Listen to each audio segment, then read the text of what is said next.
তো আমাদের জীবনের সবচেয়ে একটা গুরুত্বপূর্ণ বিষয় হলো গুনাহমুক্ত ভাবে আল্লাহর কাছে যাওয়া। গুনাহ মাফের কি উপায়? আমরা কয়েকটা উপায় জানবো গুনাহ মাফের। অনেকগুলা উপায় আছে গুনাহ মাফের, প্রায় 70-এর অধিক আছে। আপনাদের সামনে আজকে নির্বাচিত 11টা গুনাহ মাফের আলোচনা করব ইনশাআল্লাহ বিইজনিল্লাহ। 1 নম্বর খাঁটি তওবা, 2 নম্বর বেশি বেশি ইস্তেগফার পড়া, 3 নম্বর গুনাহ মাফের আশায় বারবার আল্লাহর কাছে ক্ষমা চাওয়া, 4 নম্বর রাসূলুল্লাহ সাল্লাল্লাহু আলাইহি সাল্লামের পূর্ণ অনুসরণ করা, 5 নম্বর আযান দেওয়া, 6 নম্বর গুনাহ মাফ থেকে মুক্তি পাওয়ার জন্য সুন্দরভাবে কায়মনো বাক্যে একদম একনিষ্ঠভাবে একদম আল্লাহর দিকে রুজু হয়ে 2 রাকাত নামাজ পড়া, 7 নম্বর দৈনিক 5 ওয়াক্ত নামাজ পড়া, 8 নম্বর জামাতে নামাজ পড়া, 5, 6, 7, 8 আবার বলছি দেখেন, 5 নম্বর আযান দেওয়া, 6 নম্বর 2 রাকাত নামাজ পড়া গুনাহ মাফের জন্য এই নিয়তে 2 রাকাত নামাজ পড়া, 7 নম্বর 5 ওয়াক্ত নামাজ পড়া, 8 নম্বর জামাতের সাথে নামাজ পড়া, 9 নম্বর কখনো গুনাহ হয়ে গেলে সাথে সাথে একটা ভালো কাজ করা, 10 নম্বর জিকিরের মজলিসে বসা, এই যে মজলিসে বসছেন এটা জিকিরের মজলিস, 11 নম্বর জিকির করা। এই 11টা উপায় আমরা জানবো, একটু মন দিয়ে শুনি আমরা। 1 নম্বর উপায় হলো তওবা করা। সূরা তাহরিমের 8 নম্বর আয়াত, 28 পারা 20 নম্বর পৃষ্ঠা। এই আয়াতে আল্লাহ তাআলা বলেন, ইয়া আইয়ুহাল্লাযীনা আমানু তুবু ইলাল্লাহি তাওবাতান নাসুহা।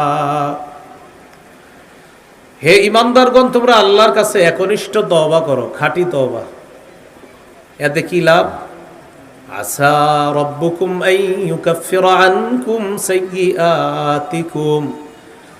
আশা করা যায় তোমাদের রব তোমাদের গুনাহগুলা মাফ করে দিবেন। সুবহানাল্লাহ। ওয়া ইউদখিলাকুম জান্নাতিন তাজরি মিন তাহতিহাল আনহার। মৃত্যুর পর তোমাদেরকে আল্লাহ তাআলা এমন জান্নাতে প্রবেশ করাবেন যে জান্নাতের বাগানসমূহের তলদেশ দিয়ে নহরসমূহ প্রবাহিত হবে। তাহলে 1 নম্বর উপায় খাঁটি তওবা। খাঁটি তওবার ব্যাপারে আরেকটা দৃষ্টান্ত, হাদিসের কিতাব ইবনে মাজাহ 4250 নম্বর হাদিস। এই হাদিসের বর্ণনাকারী আব্দুল্লাহ ইবনে মাসউদ রাদিয়াল্লাহু তাআলা। আব্দুল্লাহ ইবনে মাসউদ থেকে হাদিসটা বর্ণনা করছেন তার ছেলে, মানে ছেলে বাবা থেকে, বাবা নবীজির থেকে। সুবহানাল্লাহ। ছেলের নাম হলো উবাইদা। তো তিনি বর্ণনা করেছেন তার আব্বা আব্দুল্লাহ ইবনে মাসউদ রাদিয়াল্লাহু তাআলা আনহু থেকে, আর তার আব্বা আব্দুল্লাহ ইবনে মাসউদ রাদিয়াল্লাহু তাআলা আনহু হাদিসটি বর্ণনা করেছেন রাসূলুল্লাহ সাল্লাল্লাহু আলাইহি সাল্লাম থেকে। তো রাসূলুল্লাহ সাল্লাল্লাহু আলাইহি সাল্লাম বলেন, আত-তাইবু মিনায-যামবি কামান লা যামবা লা। গুনাহ থেকে তওবাকারী ব্যক্তি তার মতো হয়ে যায় যার কোনো গুনাহই নেই। দেখেন, আমরা ওয়াজ শুনে সুবহানাল্লাহ ঠিকই পড়ি, কথা হলো সুবহানাল্লাহ পড়ার পরে আসলে তওবা করি কিনা। হ্যাঁ, যেমন একবার সুবহানাল্লাহ পড়লে জান্নাতে 10টা গাছ হয়ে যায়, তো এটা পড়ার পরে আবার পড়ি কি সুবহানাল্লাহ। আচ্ছা, বক্তা সাহেব মাইকের সামনে বলে, ভাই মান সাল্লা ইশা ফি জামাআ ফাকান্নামা কামা নিসফাল লাইল। যে ব্যক্তি এশার নামাজ জামাতে পড়লো সে কেমন যেন অর্ধেক রাত জাগ্রত হয়ে দাঁড়িয়ে দাঁড়িয়ে ইবাদতের যে সওয়াব, এশার নামাজ জামাতে পড়ে ঘুমায়া থাকলেও অর্ধেক রাত ইবাদতের সওয়াব। এই যে সুবহানাল্লাহ পড়ছেন, কিন্তু এশাটা কি সবাই পড়ে? তো এশার নামাজ পড়লেই লাভ, তো সুবহানাল্লাহ পড়ি। ঘটনা হলো যে সুবহানাল্লাহ বললাম মাঠে, কিন্তু এশার নামাজ পড়লাম কিনা। এই হাদিসের পরের অংশে আছে, ওমান সাল্লাল গাদাতা ফি জামাআহ। কেউ যদি ফজরের নামাজ জামাতে পড়ে ফাঁকা আন্নামা সাল্লাল লাইলা কুল্লা, সে কেমন যেন সারা রাত নামাজে কাটায় দিছে। এখন দেখেন ওয়াজে এটা শুনলেন রাতের বেলা যে সুবহানাল্লাহ সুবহানাল্লাহ, যাওয়ার পরে এশাও বললেন না, ফজরও বললেন না, অথচ এশা বললে অর্ধেক রাত ইবাদতের সওয়াব সুবহানাল্লাহ পড়ছি, ফজর বললে সারা রাত ইবাদতের সওয়াব এটাও পড়ছি সুবহানাল্লাহ। তো সকালে চা দোকানের সামনে বয়ান করতেছেন, রাসূলুল্লাহ সাল্লাল্লাহু আলাইহি সাল্লাম বলেছেন কেউ যদি এশার নামাজ জামাতে পড়ে সে যদি ঘুমায়ও থাকে অর্ধেক রাত ইবাদতের সওয়াব। নবীজি বলেছেন কেউ যদি ঘুম থেকে ওঠার পর ফজরের নামাজটা জামাতে পড়ে সারা রাত ইবাদতের সওয়াব। তো চা দোকানের সামনে সবাই বললো সুবহানাল্লাহ। এটা পড়ার পরে সবাই আপনাকে জিজ্ঞাসা করলো, ভাই তুমি পড়ছো নি? আজকে পড়তে ভুলে গেছি। তাহলে আমরা সুবহানাল্লাহ পড়বো, আমলও করবো ইনশাআল্লাহ। তো তওবাকারী ওই ব্যক্তির মতো হয়ে যায় যে ব্যক্তির কোনো গুনাহ নাই। তো আজকে থেকে বেশি বেশি তওবা করা, আল্লাহ তৌফিক দান করেন। আরেকটি দৃষ্টান্ত ইবনে মাজার হাদিস 4251 নম্বর হাদিস। এই হাদিসের বর্ণনাকারী আনাস ইবনু মালিক রাদিয়াল্লাহু তাআলা তিনি বলেন, قال رسول الله صلى الله عليه وسلم كل بني آدم خطاء وخير الخطائين التوابون। রাসূলুল্লাহ সাল্লাল্লাহু আলাইহি সাল্লাম বলেন আদম সন্তান কম বেশি সবারই পাপ হয়, গুনাহ হয়। এখানে আমরা যারা আছি আমাদের সবারই কম বেশি গুনাহ হয়ে যায়।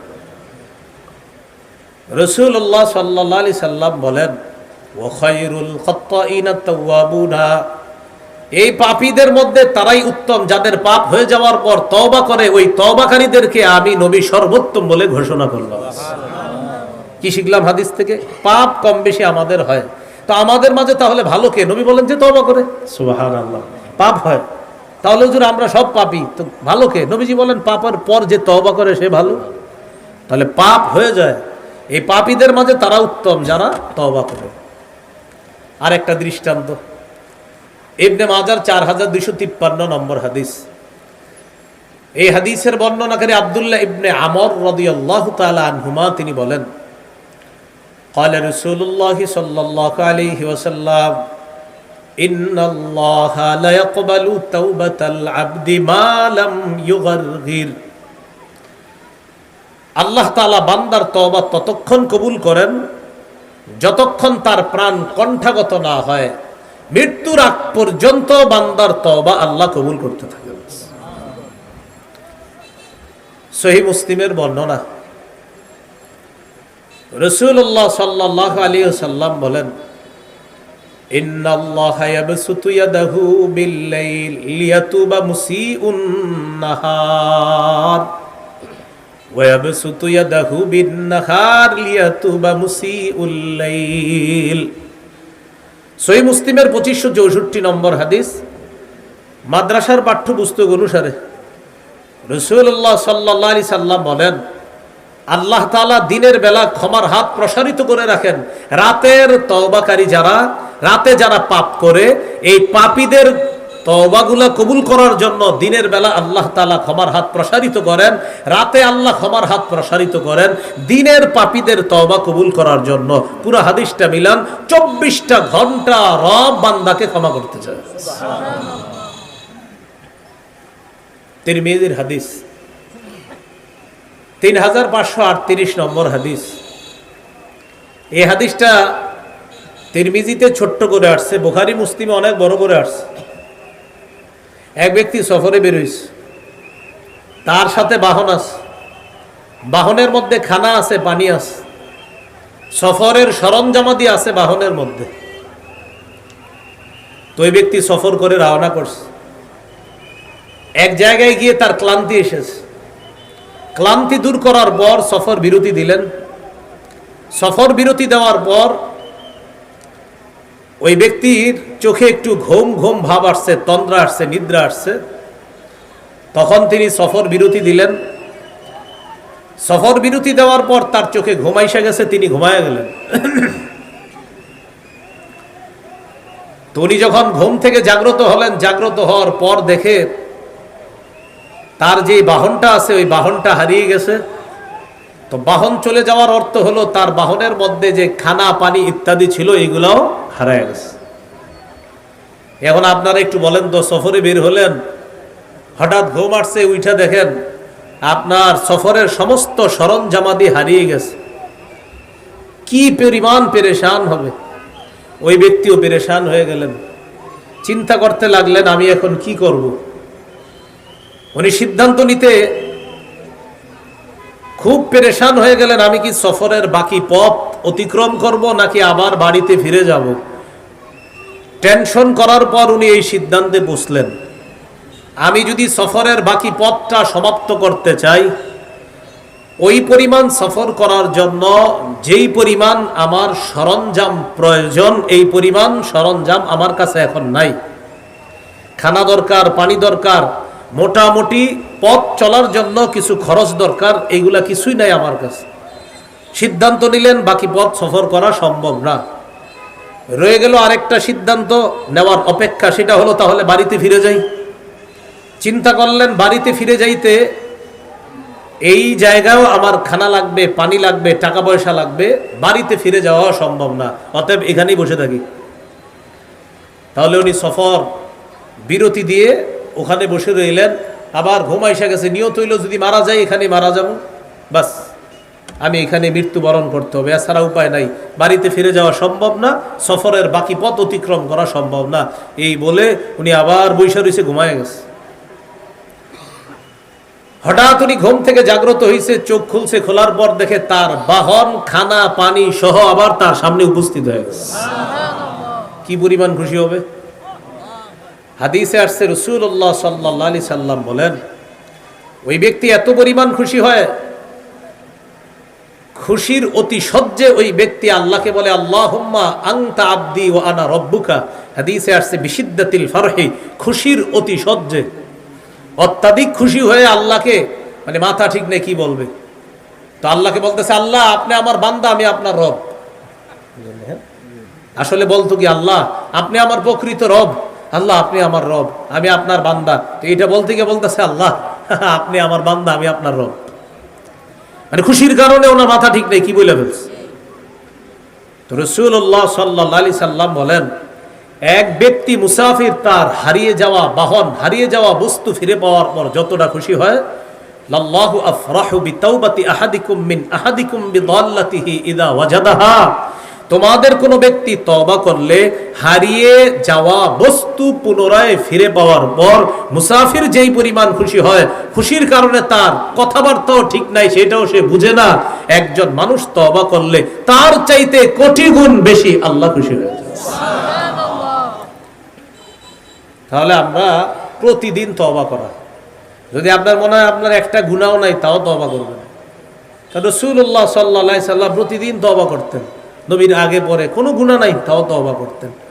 আল্লাহ তাআলা আমাদেরকে বেশি বেশি তওবা করার তৌফিক দান করেন। এই হলো আপনার এক নাম্বার উপায়, তওবা করা। গুনাহ থেকে মাফের এক নাম্বার উপায় তওবা করা, এটা আমরা জানলাম। এক নাম্বার উপায় গেল। গুনাহ থেকে মাফের দুই নাম্বার উপায় বেশি বেশি ইস্তেগফার পাঠ করা। ইস্তেগফার আস্তাগফিরুল্লাহ আস্তাগফিরুল্লাহ এতটুকু যদি পড়েন তাও হবে। আর যদি আরেকটু বাড়িয়ে পড়েন আস্তাগফিরুল্লাহ আল্লাযী লা ইলাহা ইল্লা হুয়াল হাইয়ুল কাইয়্যুম ওয়া আতুবু ইলাইহি, এটাও হবে। তো আপনি যদি এতটুকু পড়েন আস্তাগফিরুল্লাহ আস্তাগফিরুল্লাহ আস্তাগফিরুল্লাহ, এতটুকু বললে হবে। এখন আপনি ইস্তেগফার বেশি পড়বেন না সুবহানাল্লাহ বেশি পড়বেন? আমাদের তো গুনাহ আসলে অনেক, এই জন্য প্রথমে কিছু পরিমাণ ইস্তেগফার পাঠ করবেন, এরপরে সুবহানাল্লাহ পাঠ করা। জামায় যদি ময়লা থাকে সাবান, ময়লা না থাকলে আতর, কলবে ময়লা থাকলে ইস্তেগফার। ইস্তেগফারের মাধ্যমে কলবের ময়লা কিছুক্ষণ সাফ করার পর এবার সেই কলবটাকে সুবহানাল্লাহ দিয়ে সাজাবেন। তাহলে কাপড়ে ময়লা থাকলে সাবান, কলবে ময়লা থাকলে ইস্তেগফার, কাপড় পরিষ্কার থাকলে আতর, ইস্তেগফারের মাধ্যমে কলব পরিষ্কার করার পর সুবহানাল্লাহ দিয়ে সেই কলবকে সাজানো। তো এই জন্য আস্তাগফিরুল্লাহর মাধ্যমে কলবের ময়লা দূর করা, সুবহানাল্লাহর মাধ্যমে কলবকে সুন্দর করা। আল্লাহ তৌফিক দান করুন। সূরা আলী ইমরান 135 নম্বর আয়াতে আল্লাহ বলেন, والذين إذا فعلوا فاحشة أو ظلموا أنفسهم ذكروا الله فاستغفروا لذنوبهم ومن يغفر الذنوب إلا الله ولم يصروا على ما فعلوا وهم يعلمون والذين إذا فعلوا فاحشة, যারা কোনো অশ্লীল কাজ করে ফেলে, খারাপ কাজ, আও যালামু আনফুসাহুম, অশ্লীল কাজ করে, গুনাহ করে, গুনাহের মাধ্যমে নিজেদের উপর জুলুম করে, যাকারুল্লাহ, সাথে সাথে আল্লাহকে স্মরণ করে। আল্লাহ আমি এটা কি করলাম, ছি ছি, অশ্লীল কাজ করছে, সাথে সাথে আল্লাহকে স্মরণ করছে। ফাস্তাগফারু লিযুনুবিহিম, সাথে সাথে ইস্তেগফার পড়ছে, আস্তাগফিরুল্লাহ আস্তাগফিরুল্লাহ। আল্লাহ বলেন, ওয়া মান ইয়াগফিরুয যুনুবা ইল্লাল্লাহ, বান্দা গুনাহ আমি আল্লাহ ছাড়া মাফ করবেই বা কে? আমি আল্লাহই তো গুনাহ মাফ করব। ওয়া মান ইয়াগফিরুয যুনুবা, আর কে আছে গুনাহ মাফ করবে? ইল্লাল্লাহ, আল্লাহ ছাড়া। ওয়ালাম ইউসিররু আলা মা ফাআলু ওয়া হুম ইয়ালামুন, জেনে বুঝে এই গুনাহ বারবার করে না। তাহলে চারটা কথা এখানে দেখেন। এক নাম্বার, আপনার খারাপ কাজ হয়ে গেছে। দুই নাম্বার, খারাপ কাজ হওয়ার সাথে সাথে আল্লাহকে মনে পড়ছে। তিন নাম্বার, সাথে সাথে পড়ছেন আস্তাগফিরুল্লাহ। চার নাম্বার, এই গুনাহ আর বারবার করেন নাই। এক নাম্বার হয়ে গেছে, দুই নাম্বার সাথে সাথে আল্লাহকে স্মরণ হয়েছে, তিন নাম্বার আস্তাগফিরুল্লাহ পড়লেন, চার নাম্বার ছি ছি আমি ভবিষ্যতে এটা আর করব না, করার আর নিয়ত নাই। আল্লাহ বলেন, তো তোমার গুনাহ আমি আল্লাহ মাফ করব না, করবে কে? আর গুনাহ আমি আল্লাহ ছাড়া মাফ করবেই বা কে? তাহলে খুব সুন্দর একটা জিনিস শিখলাম, আমাদের চলতে পড়তে গুনাহ হয়ে যেতে পারে, সাথে সাথে আস্তাগফিরুল্লাহ, আমি কি করলাম, গুনাহ হবে, আল্লাহকে স্মরণ করেন, এই ছি ছি এটা আমি কি করলাম, আস্তাগফিরুল্লাহ পড়া, আর দৃঢ় প্রতিজ্ঞা রাখা যে এটা আমি বারবার করব না। আল্লাহ আমাদেরকে এইভাবে গুনাহের স্মরণে বেশি বেশি ইস্তেগফার পড়ার তৌফিক দান করুন। সহিহ মুসলিমে একটা হাদিসে কুদসির মধ্যে আসছে, কোন বান্দা যখন গুনাহ করে আল্লাহ তাআলা বলেন, আযনাবা আবদি যামবা ওয়া আলিমা আন্না লাহু রাব্বান ওয়া ইয়াগফিরুয যামবা। সুবহানাল্লাহ, দেখেন কি বলে। কোন বান্দা যখন গুনাহ করার পর ইস্তেগফার পাঠ করে আস্তাগফিরুল্লাহ আস্তাগফিরুল্লাহ, আল্লাহ ফেরেশতাদেরকে বলে, ফেরেশতারা আমার বান্দা গুনাহ করছে, গুনাহ করার পর ওর এটা জানা আছে আমাকে মাফ করার মতো আমার একজন রব আছে। আমার বান্দা গুনাহ করার পর ও এটা বিশ্বাস করে যে আমাকে মাফ করার মতো আমার একজন রব আছে, এইভাবে ও আমাকে এইভাবে রব মনে করে আমার কাছে ক্ষমা চায়। ফেরেশতারা শোনো, আমার বান্দাকে আমি মাফ করে দিলাম, কারণ ও তো জানে ওরে মাফ করার মতো আমি আছি। তাহলে কি বলতেছে, আমার বান্দা গুনাহ করছে আর ও জানে ও রব আছে, রব আমি, তো আমি মাফ করব না, কে করবে? সাক্ষী থাকো, আমি ওকে মাফ করে দিলাম। তাহলে গুনাহ থেকে পরিত্রাণের দুইটা উপায় জানলাম। এক নাম্বার তওবা করা, দুই নাম্বার ইস্তেগফার বেশি বেশি পাঠ করা, তিন নাম্বার এটা আমার সাথে যদি বলেন মনে থাকবে, বলেন ক্ষমা পাওয়ার আশায় বারবার ক্ষমা চাওয়া। ক্ষমা চাইতেছে, আল্লাহ মাফ করেন, মাফ করেন, মাফ হয়েছে, না না আল্লাহ মাফ করেন, মাফ করেন, আচ্ছা মাফ হয়েছে, এই টেনশন রাখা, আচ্ছা আমার কি মাফ করছে আল্লাহ, টেনশন, তো আবার আল্লাহ মাফ করেন, আল্লাহ মাফ করেন, এরকম মাফ চাইতেছেন বারবার, আবার টেনশন, আচ্ছা আল্লাহ মাফ করছে। আরে একটা হলো আশা আল্লাহ মাফ করবে, আবার ভয় আমার ঠিক মতো মাপ চাওয়া হইল তো। এইভাবে ক্ষমা চাওয়ার আশায় বারবার, ক্ষমা পাওয়ার আশায় ক্ষমা চায়। আল্লাহ বলে আমিও বারবার ক্ষমা করি, বারবার ক্ষমা চায়, আমি বারবার ক্ষমা করি। দলিল তিরমিজির বর্ণনা 3540 নম্বর হাদিস। এই হাদিসটা হাদিসে কুদসি। قال رسول الله صلى الله عليه وسلم قال الله عز وجل في الحديث القدسي ইয়া ইবনা আদম ইন্নাকা মা দাউতানি ওয়া রাজাউতানি গফারতু লাকা আলা মা কানা মিনকা ওয়ালা উবালি। হে আদম সন্তান, তুমি যতবার ক্ষমা পাওয়ার আশায় আমাকে ডাকো, আমি ততবার তোমাকে ক্ষমা করে দেই। এতে আমি আল্লাহ কারো পরোয়া করি না, আমি ততবার তোমাকে ক্ষমা করি। ক্ষমা চাওয়ার আশায় যতবার আমাকে ডাকো, আমি ততবার ক্ষমা করে দেই। এতে আমি আল্লাহ কারো পরোয়া করি না। এরপরে আল্লাহ বলেন, ইয়া ইবনা আদম, হে আদম সন্তান, ইন্নাকা লাউ আতাইতানি বিকরাবিল আরদি খাতায়ায়া সুম্মা লাকিতানি লা তুশরিকু বি শাইআ গফারতু লাকা আলা মা কানা মিনকা ওয়ালা উবালি ওয়া ফি রিওয়ায়া লা আতাইতুকা বিকরাবিহা মাগফিরাতান। হে আদম সন্তান, তুমি যদি দুনিয়ার রাশি রাশি বালু পরিমাণ গুনাহ নিয়ে আমার কাছে উপস্থিত হও, শুধু একটা শর্ত, তোমার গুনাহের মধ্যে কোনো শিরিক নাই। শিরিক ছাড়া আরো অনেক গুনাহ আছে, তো শিরিকের গুনাহ তোমার গুনাহের ওই লিস্টের মধ্যে নাই। আমার কাছে এই বালু পরিমাণ গুনাহ নিয়ে তুমি আসছো, আমি আল্লাহ এই বালু পরিমাণ ক্ষমা নিয়ে তোমাকে ক্ষমা করে দিই। তাহলে গুনাহ বালু পরিমাণ, ক্ষমাও বালু পরিমাণ। শর্ত শিরিক করা যাবে না। অনেকে মনে মনে মাপতাছে, তা আমি যে অনুমোদ টাকা মারছি সেটার কি হবে? টাকা মাইরা দিছে, বান্দার হক নষ্ট। এই ক্ষেত্রে আমরা মনে রাখবো, তওবার মৌলিক 3টি শর্ত। প্রিয় ভাইয়েরা, তওবার কয়টি শর্ত মৌলিক? বলেন সাথে আরেকটি, বলেন সাথে আরেকটি। মোট 4টি, মৌলিক 3টি, সাথে আরেকটি, মোট কয়টি হলো? 4টি। 1 নাম্বার, অতীতের গুনাহ থেকে ফিরে আসা। 2 নাম্বার, গুনাহের উপর অনুতপ্ত হওয়া। ইবনে মাজার 4252 নম্বর হাদিসে আছে, আর নাদামু আত-তাওবা, অনুতপ্ত হওয়াটাই তওবা। তাহলে 1 নাম্বার গুনাহ থেকে ফিরে আসা, 2 নাম্বার গুনাহের উপর অনুতপ্ত হওয়া, 3 নম্বর দৃঢ় প্রতিজ্ঞা করা আমি ভবিষ্যতে এই গুনাহ আর করব না। এই মৌলিক 3টা। 1 নাম্বার গুনাহ থেকে ফিরে আসা, 2 নাম্বার অনুতপ্ত হওয়া, 3 নাম্বার দৃঢ় প্রতিজ্ঞা করা আমি ভবিষ্যতে এই গুনাহ করব না। 4 নাম্বার আরেকটা, সেটা হলো আমার অধীনে বান্দার কোনো হক থেকে থাকলে এই হকটা আমি ওই বান্দার থেকে যেভাবে হোক আমি মুক্ত হতে হবে, তার হক আদায় করতে হবে। কিভাবে হব? তার সাথে আবার কথা বলতে হবে, তার থেকে আমি এটা মুক্ত হওয়ার ব্যবস্থা করতে হবে। কারণ বান্দার হক আল্লাহ মাফ করবে না। প্রথম 3টা ঠিক আছে, গুনাহ থেকে ফিরে আসছেন, অনুতপ্ত হলেন, ভবিষ্যতে করবেন না, আল্লাহ আপনাকে মাফ করে দিবে। 4 নাম্বার যেটা বান্দার হক, এটা আল্লাহ মাফ করবে না বান্দা মাফ না করা পর্যন্ত।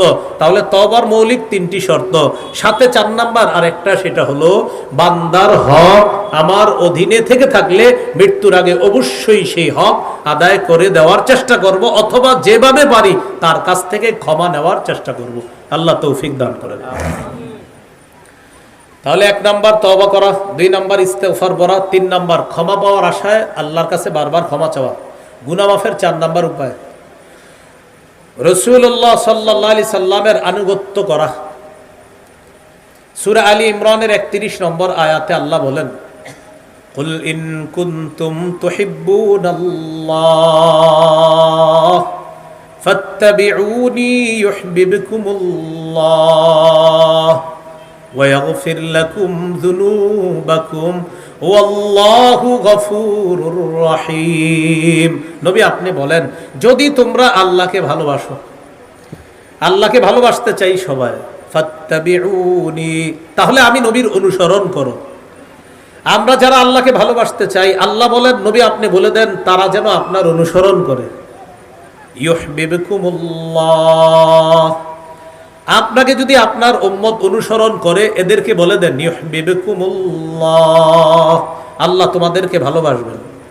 ওয়া ইয়াগফির লাকুম যুনুবাকুম, তোমাদের গুনাহ সমূহ আল্লাহ ক্ষমা করে দিবেন। এখন রাসূলুল্লাহ সাল্লাল্লাহু আলাইহি সাল্লাম কি দুনিয়াতে আছেন? নাই। তাহলে নবীজিকে আনুগত্য করব কিভাবে? রাসূলুল্লাহ সাল্লাল্লাহু আলাইহি সাল্লামের সুন্নাহ অনুসরণ করা, নবীজি সাল্লাল্লাহু আলাইহি সাল্লামের সুন্নাহ আমাদের জীবনে বাস্তবায়ন করা।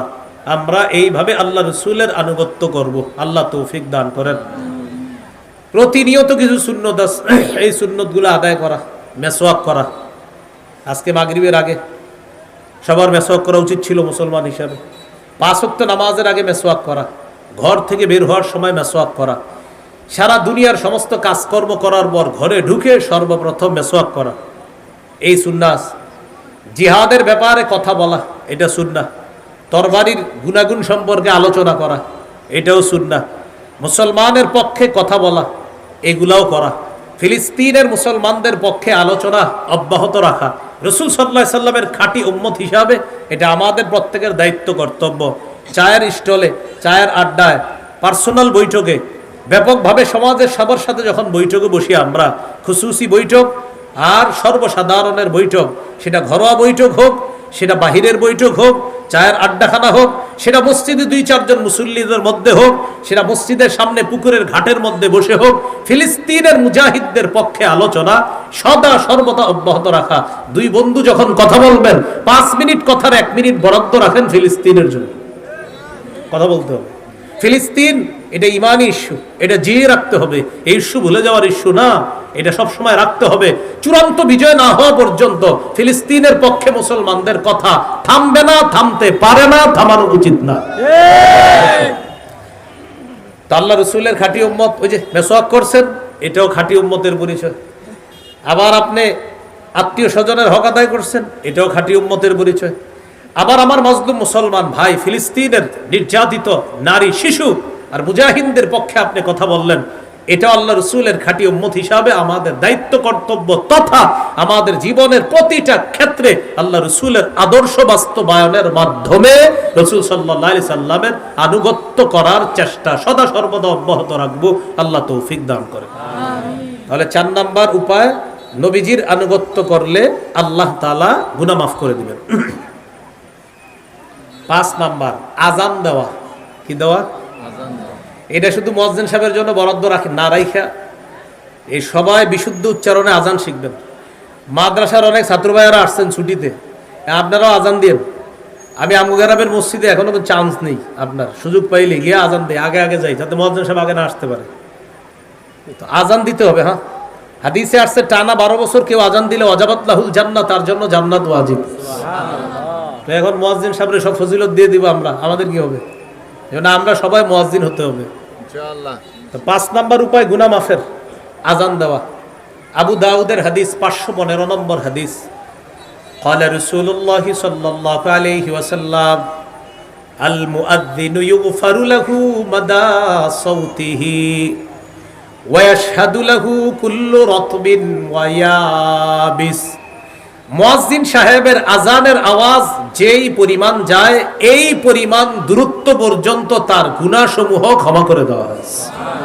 উদ্দেশ্য হলো আপনার মানে দূরত্বের মিটার যত বেশি, তার গুনাহ মাফ করাটাও আল্লাহ তাআলা তত বেশি তার গুনাহ মাফ করবে। তাহলে 5 নাম্বার আজান দেওয়া। মুয়াজ্জিনের আজানের আওয়াজ আশেপাশের ভিজা শুষ্ক, যারাই মুয়াজ্জিনের আজান শুনবে, ভিজা হোক শুষ্ক হোক, যত কিছু মুয়াজ্জিনের আজান শুনবে, মানুষ তো আছেই, মানুষ ছাড়া ভিজা শুষ্ক যারাই মুয়াজ্জিনের আজান শুনবে, কিয়ামতের ময়দানে মুয়াজ্জিনের পক্ষে আল্লাহর কাছে সে সাক্ষী দিবে। তো আজান দিব তো ইনশাআল্লাহ সবাই, সবাই ইমাম সাহেবও আজান দিব, খতিব সাহেবও আজান দিব, মুয়াদ্দিস সাহেবও আজান দিব, ছাত্র ভাইরা আজান দিব, মুরব্বী আজান দিব, ছোট বড় সকলে ইনশাআল্লাহ বিশুদ্ধ উচ্চারণে আজান শিখে আজানের মাধ্যমে আমাদের গুনাহগুলা মাফ করার চেষ্টা করব। আল্লাহ তৌফিক দান করেন। তাহলে 5 নাম্বার আজান দেওয়া। গুনাহ মাফের 6 নাম্বার উপায়, 2 রাকাত নামাজ পড়া। কয় রাকাত? এখন এই আমলটা আপনারা আগামী বছর করবেন নাকি? তুই যে আমরা ওয়াজে সুবহানাল্লাহ বলি কিন্তু আমল করি না। 2 রাকাত নামাজটা আজকেই পড়বেন নিয়তে ইনশাআল্লাহ। এটা এশার নামাজ আজকে পড়বেন, এশার পরে হতে পারে, অথবা এশার পরে হয়তো মাহফিল তাড়াতাড়ি শুরু হবে, তাড়াতাড়ি মাহফিলে চলে আসবেন। বাস আজকে বাসায় গিয়ে আমাদের আইবি সাহেব হুজুর মুনাজাত দেওয়ার পর যখন বাসায় যাবেন ইনশাআল্লাহ, যাওয়ার পরে আজকে আপনি আমলটা করবেন যে আল্লাহ আমার জীবনের তো গুনাহ কম নাই, রমজান দিলেন আল্লাহ গুনাহ মাফের জন্য, আমি তো গুনাহ মাফ হইতে পারছি কিনা, গুনাহ মুক্ত হতে পারলাম কিনা, আল্লাহ আমি তো জানি না মাবুদ, আজকে ওয়াজ শুনছি 2 রাকাত নামাজ পড়া গুনাহ মাফের জন্য, আল্লাহ আমি এই নিয়তে আজকে 2 রাকাত নামাজ পড়তেছি। আপনি 2 রাকাত নামাজ পড়েন, নবীজি বলেছেন নামাজ শেষ গুনাহ শেষ। আবু দাউদের হাদিস 1521 নম্বর হাদিস। এই হাদিসের মধ্যে আছে قال رسول الله صلى الله عليه وسلم ما من عبد يذنب ذنبا فيحسن الطهور فيقوم فيصلي ركعتين إلا غفر الله له ذنبا। কোন ব্যক্তির গুনাহ হয়ে গেছে, গুনাহ হওয়ার পর ভালোভাবে পবিত্রতা অর্জন করছে, পবিত্রতা অর্জন করার পর নামাজে দাঁড়াইছে, 2 রাকাত নামাজ পড়ছে, ফায়ুসাল্লি রাকাতাইন, 2 রাকাত নামাজ পড়ছে। রাসূলুল্লাহ সাল্লাল্লাহু আলাইহি সাল্লাম বলেন একনিষ্ঠ ভাবে তার 2 রাকাত নামাজ শেষ, ইল্লা গফারাল্লাহু যামবা, তার গুনাহ আল্লাহ মাফ করে দিয়েছে। তাহলে আজকে যে সুবহানাল্লাহ পড়লাম 2 রাকাত নামাজের ব্যাপারে, আমল কবে? আজকে চেষ্টা করা ইনশাআল্লাহ, বলেন ইনশাআল্লাহ। এইগুলো 6 নাম্বার গুনাহ মাফের উপায়, 2 রাকাত নামাজ পড়া। 7 নাম্বার উপায় 5 ওয়াক্ত ফরজ নামাজ নিয়মিত পড়া, 5 ওয়াক্ত ফরজ নামাজ নিয়মিত পড়া। সহিহ বুখারীর বর্ণনা 526 নম্বর হাদিস। এক ব্যক্তি রাসূলুল্লাহ সাল্লাল্লাহু আলাইহি সাল্লামের কাছে আসছে, আসার পর নবীজিরে একটা গুনাহের ব্যাপারে বলছে, হুজুর আমার এই সমস্যা। এখান থেকে একটা বিষয় মনে রাখবো আমরা, গুনাহ কখনো হয়ে গেলে কাউকে না বলা, বলেন প্রয়োজনে, সবাই বলেন প্রয়োজনে, যার সাথে আত্মশুদ্ধির সম্পর্ক তার কাছে প্রয়োজনে গুনাহ প্রকাশ করার অনুমতি আছে। গুনাহ প্রকাশ করব না, প্রথম কথা হলো গুনাহ প্রকাশ করব না। তো যার সাথে আপনার ইসলাহি সম্পর্ক, আত্মশুদ্ধির সম্পর্ক, শুধু তাকে পার্সোনাল বলতে পারবেন, সবাইকে না, এলাকায় বলে বেড়াবেন না। বুখারীর বর্ণনায় আসছে কুল্লু উম্মতি মুআফা ইল্লাল মুজাহিরিনা, আমার উম্মতের সকলকে আল্লাহ মাফ করে দিবে, শুধু তাদেরকে মাফ করবে না যারা গুনাহ প্রকাশ করে, যারা গুনাহ কি করে দেয়? প্রকাশ করে দেয়। তো নবীজি বলেন গুনাহ কিভাবে প্রকাশ করে? আমার উম্মত, কিছু কিছু উম্মত এত বোকামি করে, রাতের বেলা একটা গুনাহ করে, গুনাহ করার পর ফায়ুসবিহু, সকাল হয়, ওয়াকাদ সাতারাহুল্লাহ, আল্লাহ তার গুনাহটা গোপন রাখছে। ও রাতে একটা গুনাহ করে ফেলছে, গুনাহটা আল্লাহ গোপন রাখছে। সকালবেলা বন্ধুদের সাথে দেখা হওয়ার পর বলে, দোস্ত কি খবর? ভালো।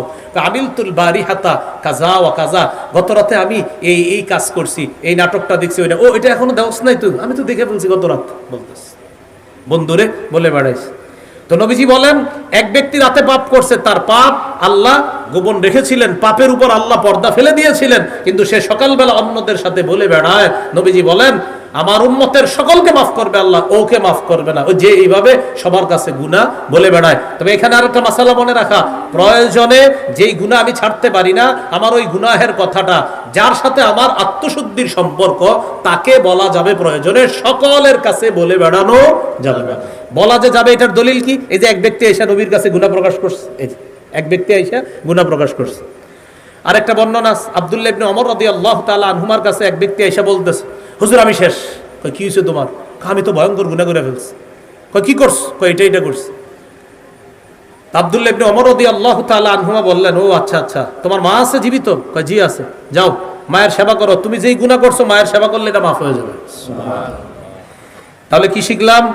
গুনাহ সবার কাছে বলা যাবে না, শুধুমাত্র আমি যার সাথে আত্মশুদ্ধির সম্পর্ক রাখি, যার মাধ্যমে আমি আমার গুনাহ থেকে পবিত্র হওয়ার জন্য একজন উস্তাদ মানি যাকে, তার কাছে এটা পার্সোনাল বলা যাবে, সবার কাছে এটা বলে বেড়ানো যাবে না। আমরা মূল আলোচনায় চলে আসি। গুনাহ মাফের 7 নম্বর উপায় 5 ওয়াক্ত ফরজ নামাজ পড়া। এক ব্যক্তি রাসূল সাল্লাল্লাহু আলাইহি সাল্লামের কাছে এসে বলে দিলেন যে আমার এই পাপ হয়ে গেছে। তো রাসূলুল্লাহ সাল্লাল্লাহু আলাইহি সাল্লামের কাছে এটা বলার পর আল্লাহ তাআলা সূরা হুদের এক আয়াত নাজিল করে দিলেন। আল্লাহ বলেন, ওয়া আকিমিস সালাতা তারাফাইন নাহারি ওয়া যুলাফাম মিনাল লাইল ইন্নাল হাসানাতি ইউযহিবনাস সাইয়্যাত।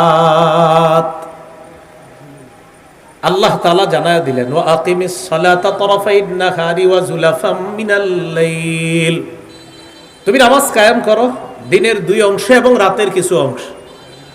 ইন্নাল হাসানাতি ইউযহিবনাস সাইয়্যাত, নিশ্চয়ই পুণ্যের কাজ পাপের কাজকে মিটিয়ে দেয়, নিশ্চয়ই পুণ্য পাপের কাজকে মিটিয়ে দেয়। নামাজ একটা পুণ্যের কাজ, এটা এমন একটা ইবাদত, আপনার যে সাহাবী আপনার কাছে এখন সমস্যা নিয়ে আসছে, সে নামাজ পড়লে আমি আল্লাহ এই সমস্যার সমাধান করে দেব। তাহলে কি শিখলাম? এক ব্যক্তি নবীর কাছে এসে বললেন পাপের কথা, আল্লাহ কোরআনের আয়াত নাজিল করে বললেন নামাজ পড়তে বলেন, 5 ওয়াক্ত নামাজ পড়লে আমি আল্লাহ এই পাপ মাফ করে দিই। এগুলো 7 নাম্বার উপায়। 8 নাম্বার, জামাতের সাথে নামাজ পড়া। আমি আবার বলছি 5, 6, 7, 8টা ভালো করে মনে রাখবেন। 5 আজান দেওয়া, 6 নাম্বার 2 রাকাত নামাজ পড়া, 7 নাম্বার 5 ওয়াক্ত নামাজ পড়া, 8 নাম্বার জামাতের সাথে নামাজ পড়া। সহিহ মুসলিমের বর্ণনা, এক ব্যক্তি রাসূল সাল্লাল্লাহু আলাইহি সাল্লামের কাছে আসলেন। আসার পর বললেন আকিম আলাইয়া হাদ্দান, হুজুর তাড়াতাড়ি আমার উপর বিচার কার্য প্রয়োগ করেন আপনি। কেন, কি হয়েছে তোমার? হুজুর আমি তো শেষ, আমার এই অপরাধ হয়ে গেছে, আপনি আমাকে বিচার করেন তাড়াতাড়ি। এই কথা শোনার পর রাসূলুল্লাহ সাল্লাল্লাহু আলাইহি সাল্লাম বললেন তুমি এই পাপ করছো, তাহলে এখন কি করা? হুজুর তাড়াতাড়ি আমাকে পবিত্র করেন। আপনি কি করবেন আমি জানি না, আমাকে আপনি পবিত্র করার ব্যবস্থা করেন, তাহলে পেরেশান, গুনাহ হয়ে গেছে। এই নবীজিকে বলতেছে শাস্তির মাধ্যমে যেভাবে পারেন আমাকে আপনি তাড়াতাড়ি পবিত্র করেন। ইতিমধ্যে জামাতের সময় হয়ে গেছে। রাসূলুল্লাহ সাল্লাল্লাহু আলাইহি সাল্লাম জামাতে দাঁড়াইলেন, নামাজ পড়লেন। নামাজ শেষ করার পর নবীজি সাল্লাল্লাহু আলাইহি সাল্লামের সামনে যিনি আসলেন নামাজের আগে, ওই ব্যক্তি বলতেছে হুজুর আমার সমস্যাটা। তো নবীজি বললেন ও আচ্ছা আচ্ছা, তুমি যেই সমস্যা নিয়ে আসছো আমাদের সাথে কি জামাতে শরীক হয়েছিল? হাদারতাস সালাতা মা'না, আমাদের সাথে কি জামাতে নামাজ পড়ছো? তিনি বললেন জি হুজুর জামাতে নামাজ পড়ছি। নবীজি বললেন তুমি যেই পাপের কথা আমার কাছে বলেছো, জামাতে নামাজ পড়ার সাথে সাথে এই পাপ আল্লাহ মাফ করে দিয়েছে। মনে থাকবেন ইনশাআল্লাহ। এলো 8 নাম্বার উপায়। 9 নাম্বার, কোথাও পাপ হয়ে গেলে সাথে সাথে একটা ভালো কাজ করা। আমি বাংলাটা আবার বলছি, বলেন কোথাও, বলেন পাপ হয়ে গেলে। আমি কি বলছি পাপ করে ফেললে না পাপ হয়ে গেলে? সাথে সাথে একটা ভালো কাজ করা। কারণ এটা বলার পরে অনেকেই এই জায়গায় আছে, অনেক আপনার চালাক, বলবে কি যাক আজকে থেকে খালি পাপ করবো আর ভালো কাজ করবো, এরকম নয় বিষয়টা। পাপ হয়ে গেলে, মুসলমান পাপ করতে পারে না, মুসলমানের পাপ হইতে পারে। মুসলমান পাপ করতে পারে না, মুসলমানের পাপ হয়ে যেতে পারে। মুসলমান পাপ করবে না, মুসলমান পাপ হবে। তো পাপ হয়ে গেলে সাথে সাথে একটা ভালো কাজ করা। তিরমিজির হাদিস, রাসূলুল্লাহ সাল্লাল্লাহু আলাইহি সাল্লামের সাহাবী আবু যর গিফারী রাদিয়াল্লাহু তাআলা আনহু বর্ণনা, 1587 নম্বর হাদিস। তিনি বলেন ক্বালা লি রাসূলুল্লাহ সাল্লাল্লাহু আলাইহি ওয়াসাল্লাম ইয়া আবা যাররিন ইত্তাকিল্লাহা হাইসুমা কুনতা وأتبع السيئة الحسنة تمحها وخالق الناس بحسن خلق। রাসূলুল্লাহ সাল্লাল্লাহু আলাইহি ওয়াসাল্লাম বলেন হে আবু যর ইত্তাকিল্লাহ হাইসুমা কুনতা, তুমি যেখানেই থাকো আল্লাহকে ভয় করো। ওয়া আতবি'is সাইয়্যাতাল হাসানা, তোমার কখনো পাপ হয়ে গেলে সাথে সাথে একটা ভালো কাজ করবা। তামহুহা, তোমার ভালো কাজটা পাপ কাজকে মিটিয়ে দিবে। এটা কিভাবে করবেন? রাস্তায় হাঁটতেছেন, এমন একজন নারীর প্রতি আপনার নজর পড়ে গেছে যার দিকে নজর দেওয়া হারাম। তো এখন আপনি কি ভালো কাজ করবেন? বাস আস্তাগফিরুল্লাহ আস্তাগফিরুল্লাহ আস্তাগফিরুল্লাহ কয়েকবার এই ভালো কাজটা করেন। নবীজি বলেন পাপ হয়ে গেলে সাথে সাথে একটা ভালো কাজ করবা, পুণ্যের কাজ করবা, তোমার পুণ্যের কাজটা পাপ কাজকে মিটিয়ে দিবে। ওয়া খালিকিন নাসা বিখুলুকিন হাসান, মানুষের সাথে উত্তম আচরণ করবা। এই হাদিসে 3টি উপদেশ দিলেন, যেখানে থাকো আল্লাহকে ভয় করবা, খারাপ কাজ হয়ে গেলে সাথে সাথে একটা ভালো কাজ করবা, মানুষের সাথে উত্তম আচরণ করবা। এই হাদিস থেকে আমাদের মূল আলোচনার পয়েন্ট হলো আমাদের কখনো খারাপ কাজ হয়ে গেলে সাথে সাথে একটা ভালো কাজ করে আমরা ওই পাপ থেকে পরিত্রাণের চেষ্টা করব। আল্লাহ তৌফিক দান করেন। এই গেল 9 নম্বর উপায়। 10 নম্বর, জিকিরের মজলিসে বসা। আমরা কি মজলিসে বসা? এটা জিকির। সহিহ বুখারীর বর্ণনা 6408 নম্বর হাদিস। এই হাদিসের মধ্যে আছে রাসূলুল্লাহ সাল্লাল্লাহু আলাইহি সাল্লাম বলেন ইন্না লিল্লাহি মালাইকাতান ইয়াতুফুনা ফিত তুরুকি ইয়ালতামিসুনা আহলা যিকরি। আল্লাহর কিছু মনোনীত ফেরেশতা আছে যারা রাস্তায় ঘুরতে থাকে আর জিকিরের মজলিস তারা তালাশ করতে থাকে। যখন তারা একদলকে পেয়ে যায় আল্লাহর জিকিররত অবস্থায়, দ্বীনি আলোচনায় পেয়ে যায়, তানাদাউ হালুম্মু ইলা হাজাতিকুম, আপনাদের এই রাস্তায় আশেপাশে নিঃসন্দেহে একদল ফেরেশতা ছিল। তারা যখন আমাদের এই মজলিসটা পেয়ে গেছে, অন্যান্য রাস্তার ফেরেশতাদেরকে তারা ডেকে ডেকে বলছে, ও ফেরেশতারা, আমরা যেই মজলিসকে তালাশ করছিলাম, এটা আমরা ওই আল ইহসান ইসলামী সমাজ কল্যাণ একটা আয়োজন করছে, ওখানে এই জাতীয় একটা মজলিস আমরা পেয়ে গেছি। তখন আশেপাশের ফেরেশতারা সবাই নিঃসন্দেহে এই মুহূর্তে আমার আপনার পুরা মজলিসটাকে ঘেরাও করে আল্লাহর আসমান পর্যন্ত পৌঁছে গেছে। এই মুহূর্তে আমরা ফেরেশতাদের বেষ্টনীর মধ্যে আছি। সুবহানাল্লাহ। তো আল্লাহ তাআলা ফেরেশতাদেরকে বলে, কাইফা তারাকতুম ইবাদি, আমার বান্দাদেরকে কি অবস্থায় রেখে আসলাম? মাজা ইয়াকুলুনা, আমার বান্দারা কি বলে একটু বলো তো। ফেরেশতারা বলে, ইউসাব্বিহুনাকা ওয়া ইউমাজ্জিদুনাকা ওয়া ইয়াহমাদুনাকা ওয়া ইউকাব্বিরুনাকা, তারা সুবহানাল্লাহ পড়ে, তারা আলহামদুলিল্লাহ পড়ে, তারা আল্লাহু আকবার পড়ে, তারা আপনার বরত্ব বর্ণনা করে। বলেন, এখানে বসে আমরা সুবহানাল্লাহ পড়ছি না, আলহামদুলিল্লাহ পড়ছি না, আল্লাহু আকবার বলতেছি না? তো এই যে কাজগুলা করি, ফেরেশতারা বলে আল্লাহ তারা তো এগুলা করে। তো আল্লাহ বলে, হাল রাউনি, তারা আমাকে দেখেছে না? দেখে নাই আপনাকে। কাইফা লাউ রাউনি, দেখলে কি করত? ফেরেশতারা বলে, কানু আশাদ্দালাকা ইবাদাতান ওয়া আকসারালাকা তামজিদান ওয়া তাহমিদান, আল্লাহ তারা যদি আপনাকে দেখতো আরো বেশি বেশি আপনার ইবাদত করত, বেশি বেশি সম্মান করত, বেশি বেশি তাসবিহ পাঠ করত। ফেরেশতারা বলে, মাযা ইয়াসআলুনানি, তারা আমার কাছে কি চায়? ফেরেশতাদেরকে আল্লাহ বলে, তারা আমার কাছে কি চায়? তখন ফেরেশতারা বলে, ইয়াসআলুনাকাল জান্নাহ ওয়া ইয়াতাআওয়াজুনা বিকা মিনান নার, তারা আপনার কাছে জান্নাত চায়, জাহান্নাম থেকে পানা চায়। আল্লাহ তাআলা বলেন, হাল রাউহা, জান্নাত জাহান্নাম দেখেছে? না মাবুদ, দেখে নাই। ফেরেশতাদেরকে আল্লাহ বলেন, কাইফা লাউ রাউহা, দেখলে কি করত? তখন ফেরেশতারা বলে, আল্লাহ জান্নাত যদি দেখতো, এটা পাওয়ার জন্য আরো বেশি বেশি ইবাদত করত। আর যদি জাহান্নাম থাকতো, জাহান্নাম দেখলে জাহান্নামের ভয়ে এটা থেকে বাঁচার জন্য আরো বেশি বেশি আপনার দরবারে ক্ষমা প্রার্থনা করত। আল্লাহ তাআলা বলেন, আমাকে দেখে নাই, বিশ্বাস করলো। জান্নাত জাহান্নাম দেখে নাই, নবীজি বলেছেন, বিশ্বাস করলো। ইশহাদু আন্নী কাদ গফারতু লাহুম, সাক্ষী থাকো আমি তাদেরকে মাফ করে দেব। তো এখন এই মজলিসে যারা আছেন, অনেকে আছে পিছনে আসে, আইসা এমনি বসে, বাদাম খাইতে আসছিল, আইসা বসে গেছে, এই দেখি না হুজুররা কি করে। তো মনে করেন এইখানে এমনও লোক আসবে, এই যে সর্বশেষ আমাদের মাওলানা খালেদ সাইফুল আইয়ুবী সাহেব যখন দোয়া করবে, হয়তো দোয়ার 2-3 মিনিট আগে একজন আসবে যে হুজুর দোয়াটা করবে, গিয়ে বসে একটু, তো আইসা বসে গেছে। তো ফেরেশতারা বলে, আল্লাহ এ তো সামান্য সময় আসছে, এরও মাফ করবেন। আল্লাহ তাআলা বলে ওদেরকে, হুমুল জুলাসা উলা ইয়াশকা জালিসুহুম, এই বৈঠকটা মজলিসটা এত দামি, ওদের পিছনে আইসা যারা বসে তাদেরকেও মাফ করে দেবে। তাহলে ক্ষমা পাওয়ার 10 নাম্বার উপায় জিকিরের মজলিসে বসা। আল্লাহ আমাদেরকে এই জাতীয় মজলিসগুলা বেশি বেশি বসার তৌফিক দান করেন। জুমার দিন আজানের পরে তাড়াতাড়ি চলে যাবেন, খতিব সাহেব বয়ান করে না, এই বয়ানে বসবেন কি, এটা জিকিরের মজলিস। এরপরে এলাকায় হয়তো এখন হয় বিভিন্ন মসজিদে হালকায় জিকির হয়, এই হালকায় জিকিরের মজলিসে বসবেন। দাওয়াত ও তাবলীগের কাজে বসবেন, তালিম হয় তালিমে বসবেন, গাশত হয় গাশতে যাবেন, ইমান ইয়াকিনের কথায় বসবেন, বাদ মাগরিব যে সুন্দর একটা আলোচনা হয় ওটাতে বসবেন। এই সবগুলা জিকিরের মজলিস। ওই মজলিসে যদি 4 জন বসে, 3 জন বসে, অনেক সময় আপনার হইতে পারে গ্রামগঞ্জে 5-10 জন বসছে, ছোট্ট মজলিস। আল্লাহর কসম, ইয়াকিন রাখেন, ওই ছোট্ট মজলিসটা ফেরেশতারা ঘেরাও করে আল্লাহর আসমান পর্যন্ত চলে যায়। এই গেল 10 নাম্বার উপায়। 11 নাম্বার উপায়, সর্বশেষ গুনাহ মাফের 11 নাম্বার উপায় হলো জিকির করা। কি করা? চলেন একটু জিকির করি। সুবহানাল্লাহ,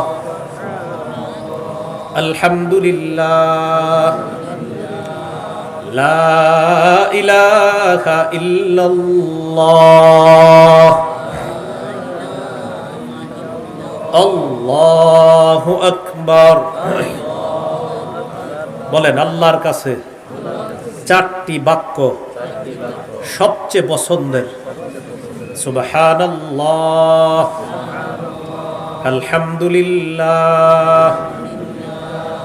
লা ইলাহা ইল্লাল্লাহ, আল্লাহু আকবার।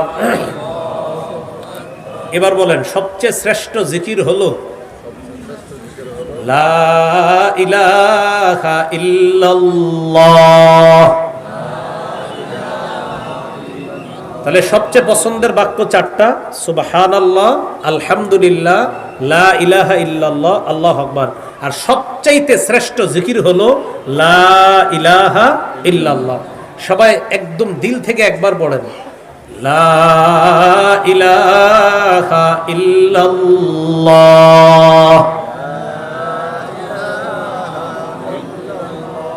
পড়ছেন নি? না হয় নাই মনে হয়, আবার সুন্দর করে সবাই, লা ইলাহা ইল্লাল্লাহ।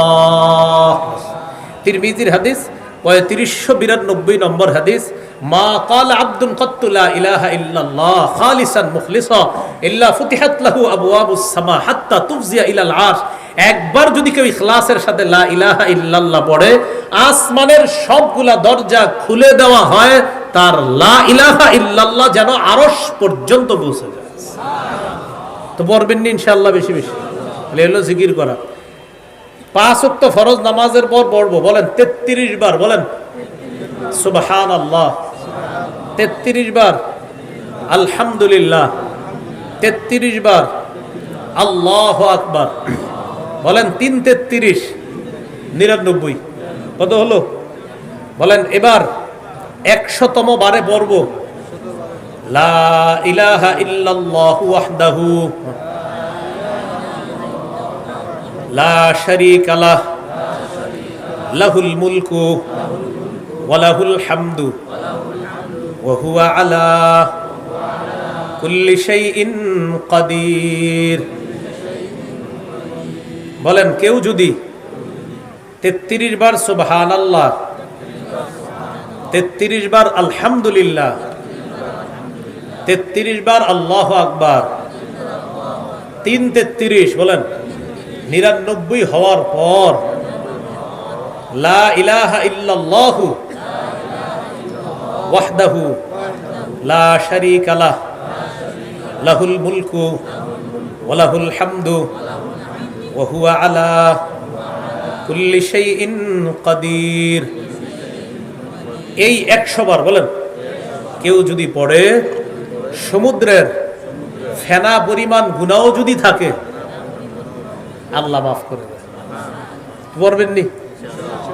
আর 34 বারে যেটা ওইটাও পারেন, 33 আর সুবহানাল্লাহ 33, আলহামদুলিল্লাহ 34 বার, আল্লাহু আকবার। বাকি এই আমলটা বেশি করবেন ঘুমের সময়। কখন?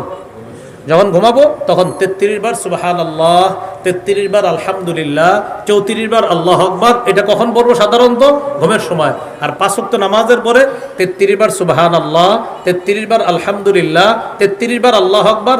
আর ওই যে 100তম বারে 3 33 99 হওয়ার পর লা ইলাহা ইল্লাল্লাহু ওয়াহদাহু লা শারীকা লাহু লাহুল মুলকু ওয়া লাহুল হামদু ওয়া হুয়া আলা কুল্লি শাইইন কাদির।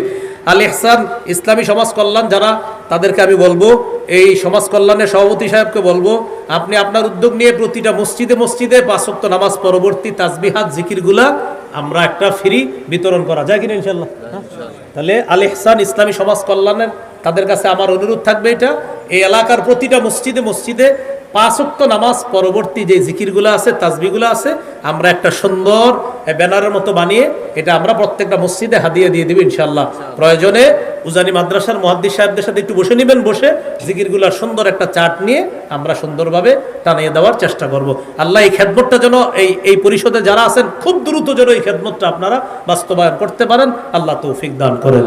তাহলে এই হলো 11 জিকির করা। এইভাবে আমরা গুনাহ থেকে মুক্ত থাকবো ইনশাআল্লাহ। সর্বশেষ আপনাদের কাছে কয়েকটা কথা। 1 নাম্বার, সবাই বলি একসাথে, বলেন আজকে গোপন পাপ, প্রকাশ্য পাপ এই মুহূর্তে ছেড়ে দিলাম। নতুন করে পাপের কাছেও যাব না, পাপ কারো কাছে প্রকাশ করব না, পাপকে পাহাড়ের মতো মনে করব। 4টা কথা আমি বলি, এবার আপনারা শুনেন। 1 নাম্বার, আজকে এই মুহূর্তে প্রকাশ্য পাপ গোপন পাপ ছেড়ে দিব। নতুন করে প্রকাশ্য পাপ গোপন পাপের কাছে যাব না। 3 নাম্বার, পাপকে কারো কাছে প্রকাশ করব না। হ্যাঁ, একান্ত যদি প্রকাশ করতে হয়, ওই যে বলেছিলাম, আমার যার সাথে ভালো সম্পর্ক কোনো আলেম, তাকে আমি জানাতে পারবো এটা থেকে বাঁচার জন্য। 4 নাম্বার, যে কোনো ছোট থেকে ছোট পাপকে আমরা পাহাড়ের মতো মনে করব। আল্লাহ তাআলা এই আয়োজনকে কবুল করেন। নামাজের পর থেকে ইনশাল্লাহ, একদম নামাজের সাথে সাথে ইনশাল্লাহ আমাদের দাওয়াতি মেহমান যারা আছে তারা বসে যাবেন। ইতিমধ্যে অনেকে চলে আসছে। হ্যাঁ, সুসংবাদ হলো হযরত মাওলানা খালেদ সাইফুল্লাহ আইয়ুবী দামাত বরকাতুহুম চলে এসেছেন, আলহামদুলিল্লাহ। মাওলানা শেখ হাসান জামিল সাহেব হুজুরও চলে এসেছেন, বলেন আলহামদুলিল্লাহ। তাহলে বাদ আসা হজরতের বয়ান, এর মানে হজরত তো উপস্থিত, তো তাড়াতাড়ি বয়ান শুরু হয়ে যাবে, আল্লাহ তৌফিক দাও। ও আচ্ছা, মিম্বরের আমানত আমার একটা সংকলন। আজকের আলোচনাটা পাবেন হলো 9 নম্বর খণ্ডের সর্বশেষ আলোচনা। আজকের যে আলোচনাটা এটাও পাবেন মিম্বরের আমানতের 9 নম্বর খণ্ডের শেষ আলোচনাটা, এই আজকের পুরো আলোচনাটা পাবেন। 1 থেকে 10 খণ্ড আছে, যাদের প্রয়োজন হয় আমি গাড়িতে যাওয়া পর্যন্ত যদি নিতে পারেন তাহলে যতটুকু সময় আছে এর মধ্যে সংগ্রহ করে নেবেন। 1 থেকে 10 খণ্ড চেষ্টা করবেন প্রতিটা খণ্ড নেওয়ার জন্য।